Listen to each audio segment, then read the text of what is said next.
Salut la gang, Feel Good de retour avec vous pour le déballage de ce qu'on attendait tous, c'est-à-dire le fameux GLAN 2 de RC Forward Drive que j'ai reçu cette semaine et je voulais le déballer avec vous, les gens sur le forum de Téléguidé Québec et bien sûr RC Caller sur Facebook. Donc écoutez, je suis un peu mal pris. J'ai pas de trépied pour tenir ma caméra. Puis j'ai qu'une main pour faire le reste de la démonstration. Donc excusez-moi si jamais l'image est plus ou moins belle ou le cadrage est plus ou moins bon. Ou si j'ai de l'air déconcentré. Donc on déballe ça, cette boîte-là, j'imagine. En tout cas, je suis très excité au moment où je vous parle. Donc, le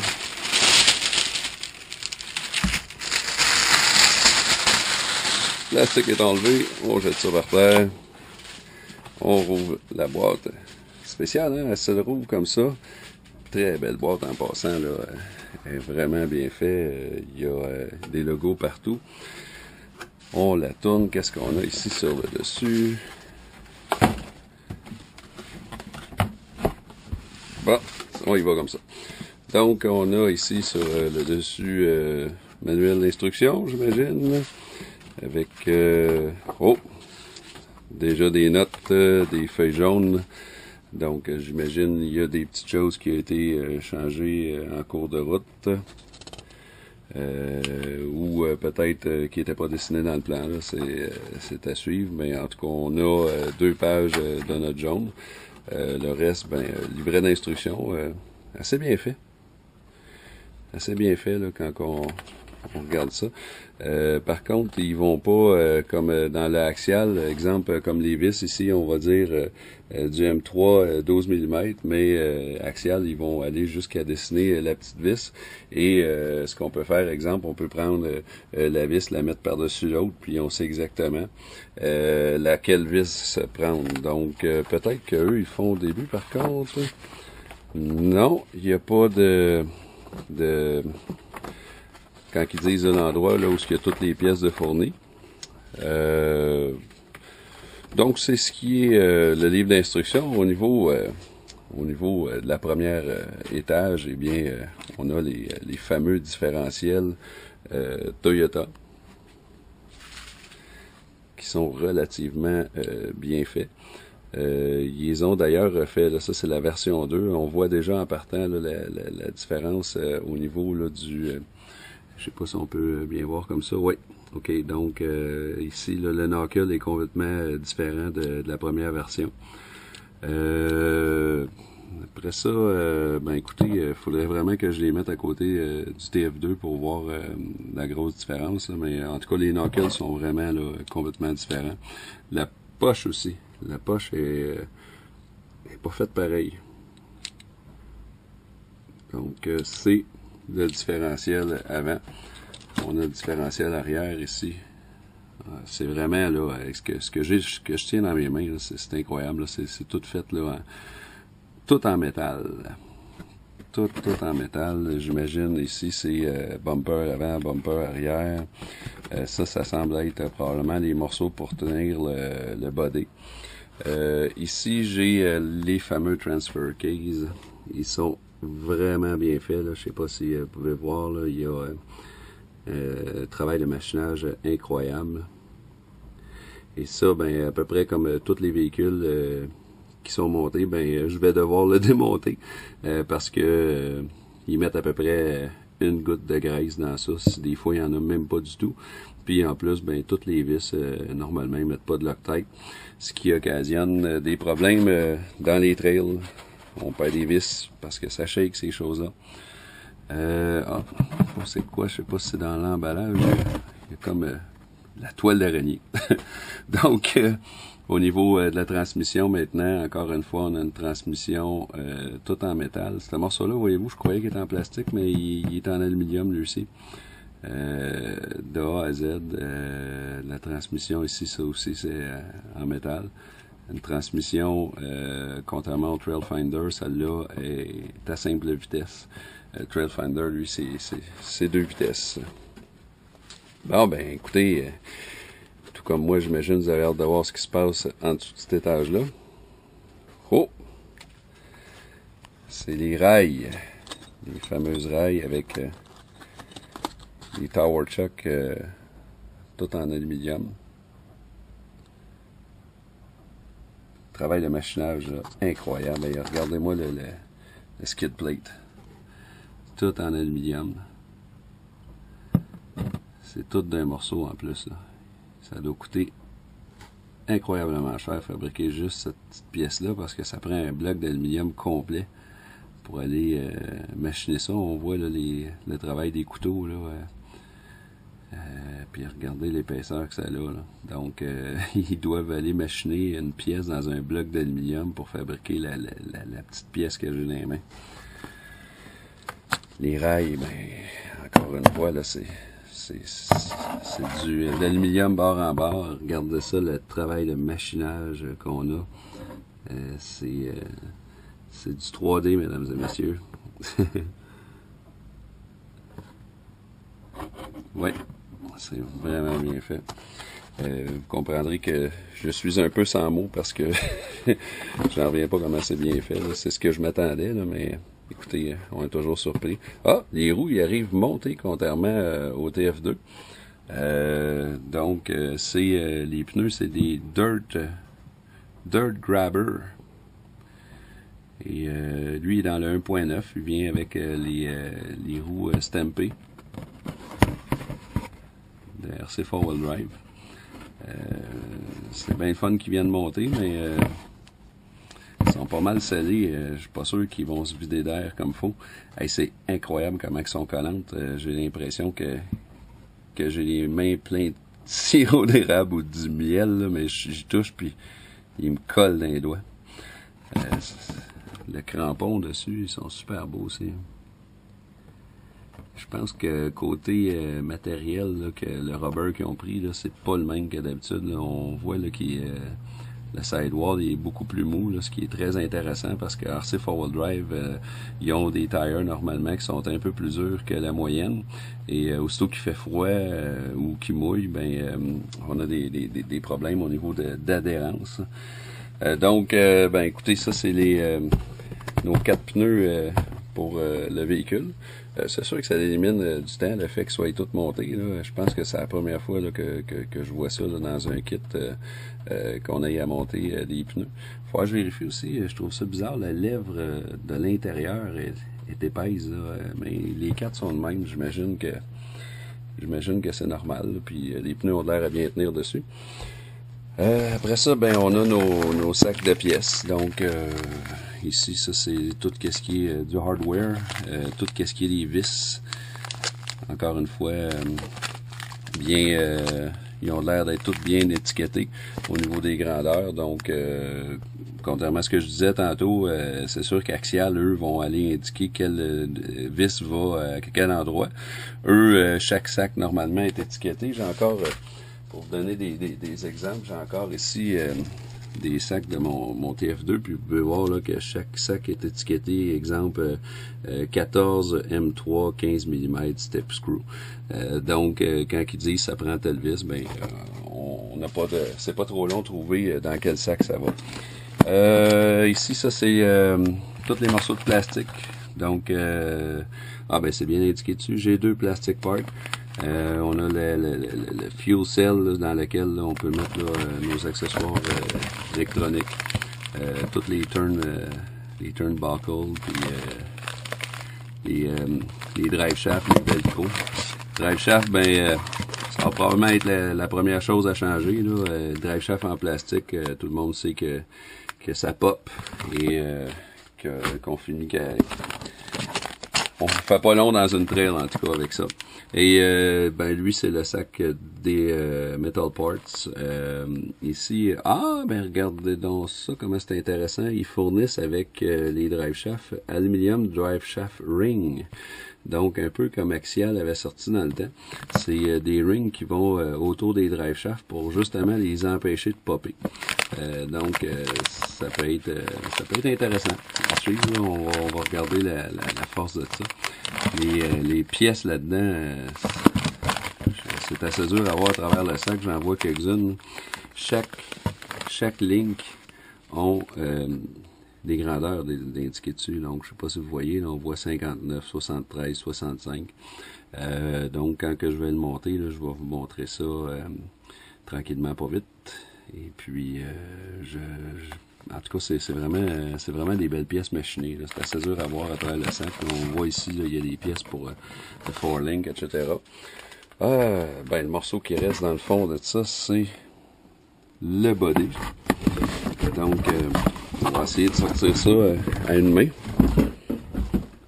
Il n'y a plus rien après ça dans le fond de la boîte. Très belle boîte en passant, là, je vous l'avais montré là, un peu dans le vidéo précédent.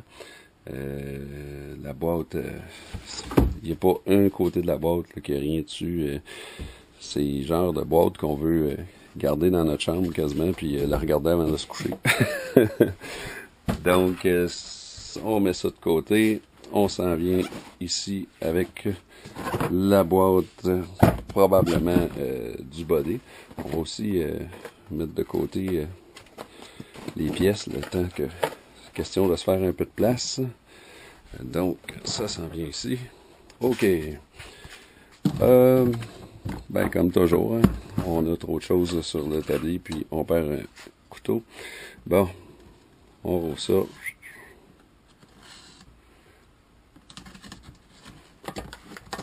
Vraiment emballé de façon professionnelle. Cette boîte-là est blanche, là, elle n'a pas de photo tout le tour, mais c'est que RC 4Wheel Drive vendent ce body-là là, de façon séparée. D'ailleurs, ça fait longtemps qu'ils vendent là, le body. Là. Il y en a plusieurs qui l'ont déjà. Donc, on rouvre ça. Qu'est-ce qu'on a là-dedans? Eh bien, on a des collants. Très belle feuille de collants. Là. On peut voir là, ici qu'on a les... Ah, ils ont écrit, au lieu d'être Camel Trophy, ils ont écrit Gillen Trophy. Donc, ça, c'est des collants qui ont été modifiés pour eux parce que la feuille d'origine ressemblait nécessairement à celle-là. Ils ont fait le collant RC 4Wheel Drive, Need Rocks, Need Mud. On a des petits collants de attention, des piles de tire qui peuvent tomber. Celle-là est important. On sait qu'on suit tout le temps nos crawlers. Attention, vous pourriez vous enfarger dans une roche puis vous casser la gueule. Donc, très belle feuille de collant. Ça, il est pas à vendre pour l'instant. Je viens juste de l'avoir, donc on oublie ça, les amis. Oh, Caution Falling Parts. J'aimerais pas trop mettre ça, mais il me semble que ça fait une mauvaise publicité à RC 4Wheel Drive. On perdra pas de pièces. Les pancartes de produits dangereux. C'est très très beau collant. Il y a aussi des licences plus style européenne. Donc, puis il y a même une deuxième feuille de collant. Ça va être à suivre. J'ai hâte de voir l'autre feuille de collant. On a encore une fois un livret d'instructions. Ce livret d'instructions-là, ben, ça doit être pour monter le body. Encore une fois, très très très bien fait. Il y a de l'air d'avoir de la pièce là-dedans. C'est incroyable. C'est loin d'être un petit body de Lexan. C'est ça qui est intéressant des body durs. Puis c'est d'ailleurs ce qui a fait que Tamiya ont percé dans le marché. C'est certain que c'est plus côté modéliste.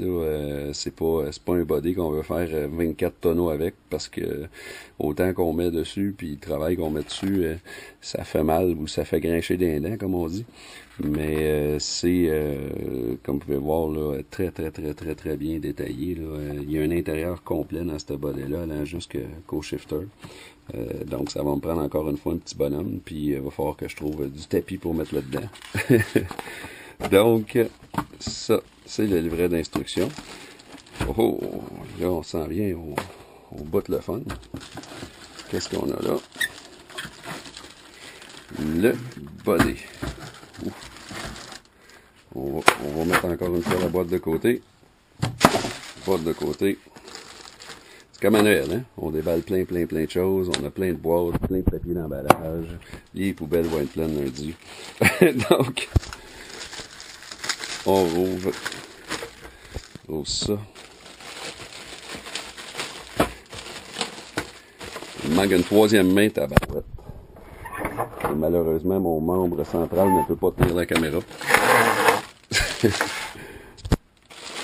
OK, donc, le body, mesdames et messieurs. On va commencer par l'intérieur. L'intérieur, ben, étant donné que c'est moulé, là, on a le trou de moulage là, qui est en plein centre ici. Ça va être à travailler et à boucher. Malgré que quand il va y avoir un tapis, on verra plus rien. Hey, c'est une pièce, c'est solide, là. Je sais pas si vous pouvez voir l'épaisseur, là, mais regardez, j'essaie de le plier, là, puis c'est très solide, là. Je dois mettre beaucoup de pression, fait que ça va faire une machine solide, ça c'est sûr et certain. Bon, ça on va regarder ça plus tard. Le body lui-même, je sais pas si vous pouvez voir, là, il y a toutes des imitations de rivets tout autour.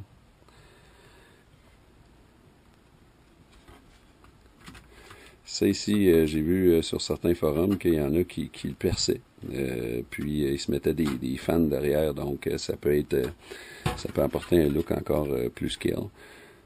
Très bien moulé le body, j'ai pas vu beaucoup rapidement comme ça, je vois pas vraiment d'imperfections.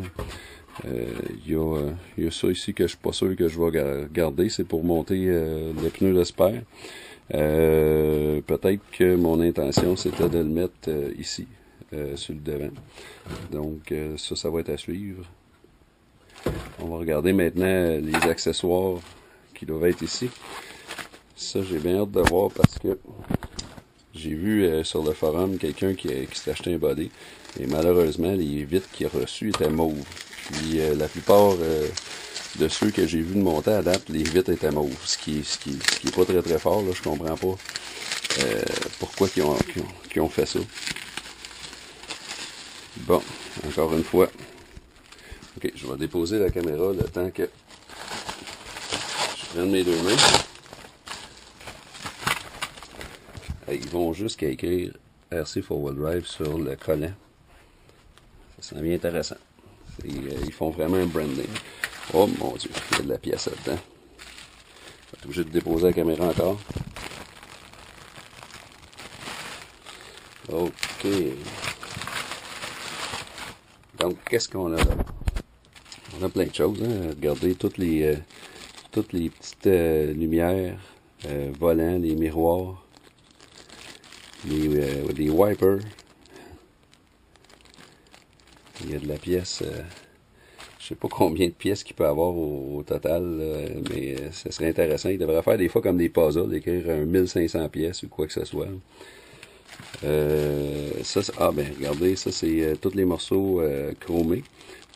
Dans mon cas, j'aime le chromé, mais ça se pourrait que j'ai les peintures noires pour ce projet-là. Les marchepieds, ça vient avec des marchepieds chromés. Ça, je sais pas s'ils se font en métal, là, mais ça aurait été intéressant peut-être, étant donné que probablement que ça doit slider pour faire du rock slider. Bon, ben c'est ce que j'avais peur. Les vitres, je les ai en main et je vais m'en déballer, là, mais ils ont des reflets bleutés. J'ai aucune idée là, pourquoi là, ils acceptent ça. Là. Il me semble que ça devrait s'en aller là, d'un reject, mais regardez, là, si vous voyez-vous, ça vient bleuter là, quand on les regarde. Et ça, j'aime moins ça. Là. Ils sont transparents, mais ça fait, je sais pas, ça fait weirdo de voir ça. Là. Ça n'est quasiment mauve fluo là, quand on la regarde de côté. Ça, c'est un peu moins trippant. Là. Je vais regarder ce que je vais faire avec ça. Là. Pour l'instant, c'est sûr qu'on va les installer. Mais ça devrait être quelque chose là, que je pense RC 4-Wheel Drive devrait corriger. Et le dernier sac. Là. Bon, ben c'est encore plein de morceaux de plastique ici. C'est les... je savais pas que ça venait avec. C'est les flaps. C'est les mode flaps. imitation de bumper cheapo, en plastique malheureusement. Mais j'imagine, tel que je connais RC Four-Wheel Drive, là, puis d'ailleurs, je pense que j'ai déjà vu sur leur site, ils en ont déjà sorti un en métal avec des modes flab en rubber. Oh, wow! Des intérieurs de porte. Des intérieurs de porte moulés, en plus de ça, donc pas besoin de les fabriquer, pas besoin de pogner des kits Dinky RC. Tous des beaux intérieurs de porte. Le dash, encore une fois, un beau dash moulé en 3D. Ça risque d'être super beau là, dans le véhicule. Un autre intérieur de porte. Et ça, c'est les fameux dossiers de siège. Et ça, c'est sur les dossiers de siège arrière.